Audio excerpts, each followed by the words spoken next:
Wouldn't it be nice if someone could break down screenwriting advice so that even a 6-year-old could understand it? I think David Mamet did that. Screenwriter, director, and Pulitzer Prize-winning playwright David Mamet, in a 2001 interview, chose this cartoon to explain screenwriting. Meep, meep. What's better than the Roadrunner cartoon? It's got the best line of dialogue ever written. Meep, meep. Gag's always the same, but they make you laugh every time. 20 years later in his masterclass, Mamet added, Wile E. Coyote is always trying again. When he fails, he tries again. His one goal in life is to catch the Roadrunner. Nothing will force him to give up. The Coyote's objective is clear. He wants to catch the Roadrunner, but the Roadrunner doesn't want to be caught.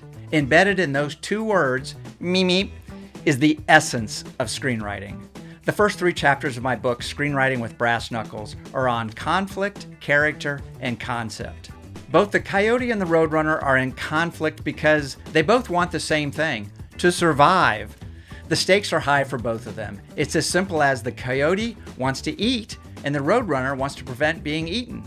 That simple conflict has been entertaining people since 1949 when Chuck Jones and Michael Maltese created the characters. Mamet says that character is nothing more than habitual action. That's all a character is. In TV Guide's The 60 Nastiest Villains of All Time, it lists Wile E. Coyote at number 22, even ahead of the Joker from the Batman TV series. But is he really a villain? I mean, a coyote's got to eat, right? He's been called a hapless trickster, an anti-hero, a sympathetic villain, which are all slightly better than a straight-up villain. But what can we learn about Wile E. Coyote's character from his habitual actions? He's persistent, slightly delusional. He has misguided loyalty to the Acme company that keeps sending him defective products that endanger his life. Or is it that he just misuses the product? I guess we'll let the courts decide. And the Coyote seems to think he's smarter than he really is. For some reason, he never seems to learn from his mistakes. Animator Chuck Jones, in his book Chuck-a-Muck, writes, And who is the Coyote's enemy? Why the Coyote?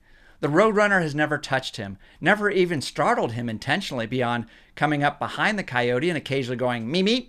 No, the only enemy the Coyote has is his overwhelming stubbornness. Like all of us, at least some of the time, he persists in a course of action long after he's forgotten his original reason for embarking on it. Then Jones adds this, human beings, of course, often resemble coyotes. Perhaps that's why the Coyote and the Roadrunner have been entertaining people around the world for over 85 years. It's the laughter of recognition. The concept doesn't have to be complex. The whole show revolves around Wile E. Coyote trying to catch the Roadrunner. Somehow that endlessly and universally resonates with audiences.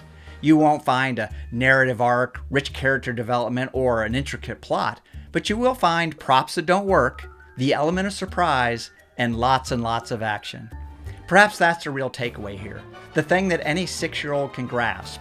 We love a good chase, from Cruise to Chaplin, and a whole lot in between.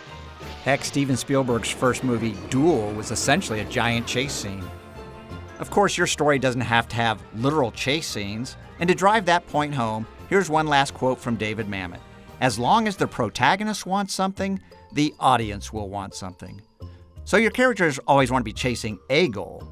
But for at least 125 years, audiences have been enthralled by great chase scenes. Oh no. And the odds are very good that audiences 125 years from now will still be watching great chase scenes.